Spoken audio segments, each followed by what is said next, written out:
Now at 11, an off-duty NYPD officer involved in a crash that killed a woman in Brooklyn. Her family just spoke with us. A massive construction fire lights up the night sky in Westchester. This morning we have new information from the scene, and we have some neighbors who witnessed this.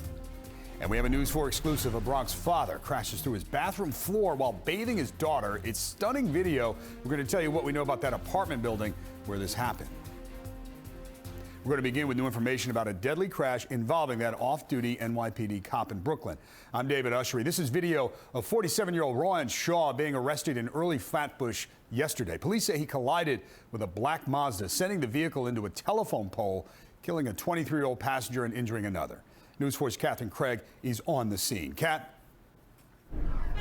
And David, first of all, as you can imagine, the family of the woman who was killed is just absolutely devastated. We want to tell you where we are. This is the criminal courthouse here in Brooklyn. It was expected that that off-duty police officer would be arraigned today, but we have been told, new information from the district attorney's office, is that there is no court appearance today. They are working on the case more, trying to build it before he will be prosecuted. Meanwhile, we talked with the father of that young woman who was killed. He said this is what he would say to that off-duty police officer. Let's listen. You're still alive. My daughter is dead. We can't bring her back.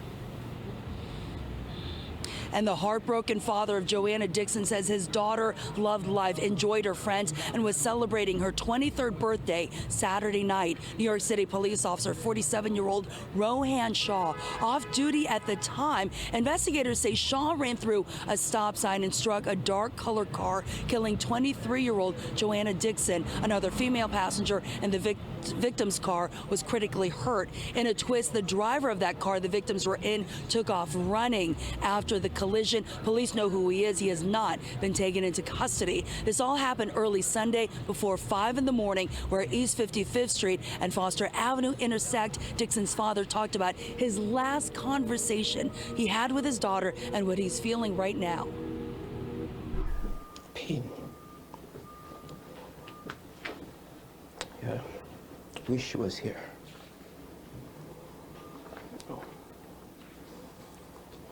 But we'll get through it, you know. We're strong believers, you know, believe in the scripture. You know, as a dad, you know, sort of cautioned her and told her to be safe, you know. So that was basically our last exchange.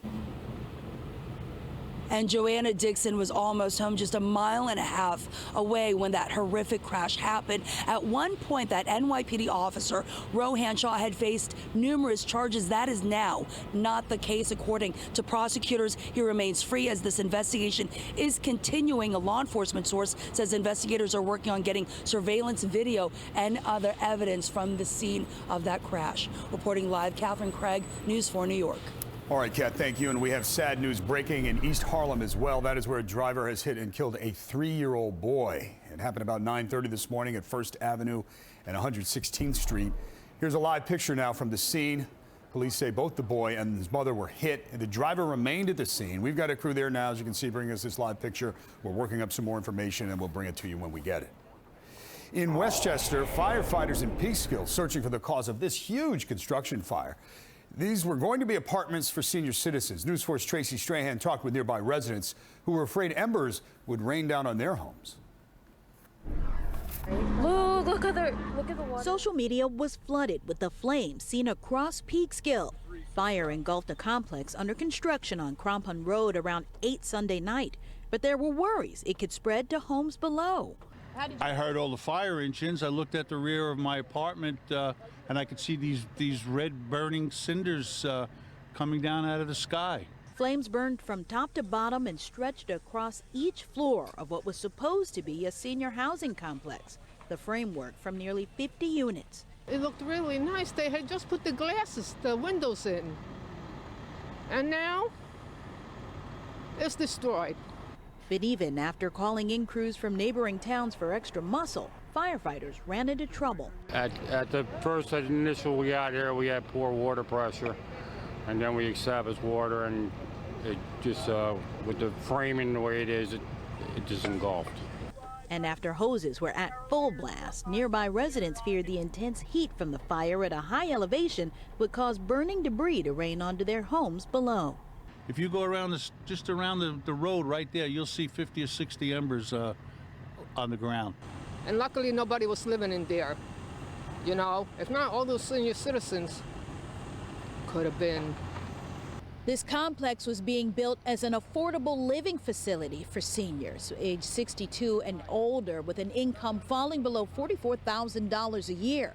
Right now, a cause of the fire has not been determined, but no injuries have been reported. In Peekskill, Tracy Strahan, News 4 New York.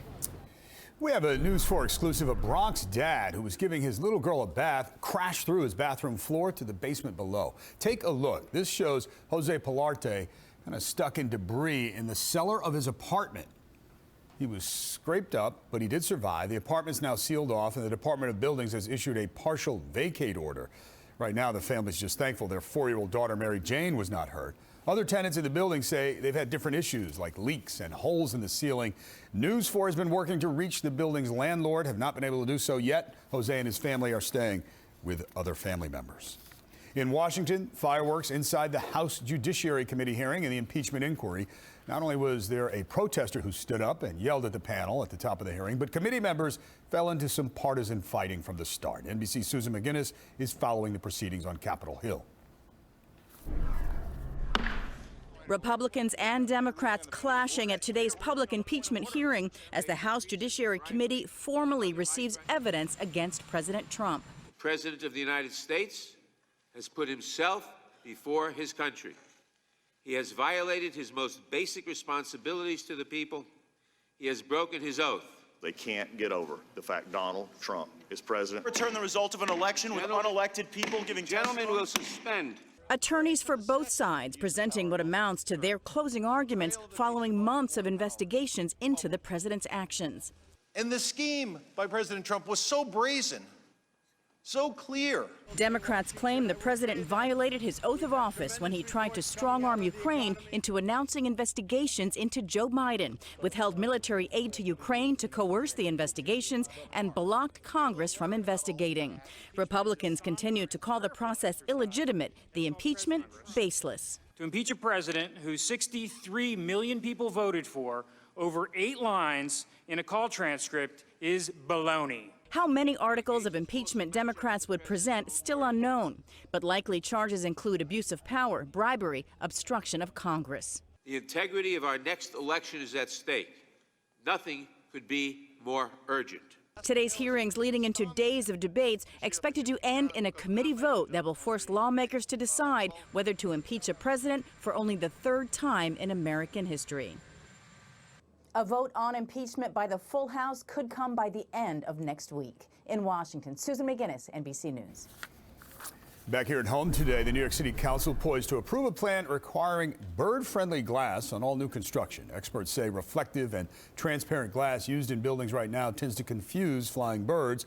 The change could cut down on thousands of bird deaths every year. If it passes, New York will be the largest city in the nation with that requirement. Turn to Dave Price now for our Monday weather. It's a soggy start as promised. Oh man, you know, you look out on the plaza. Yeah. Normally it would be packed with tourists and New Yorkers alike exploring the beauty of the tree and everything around it.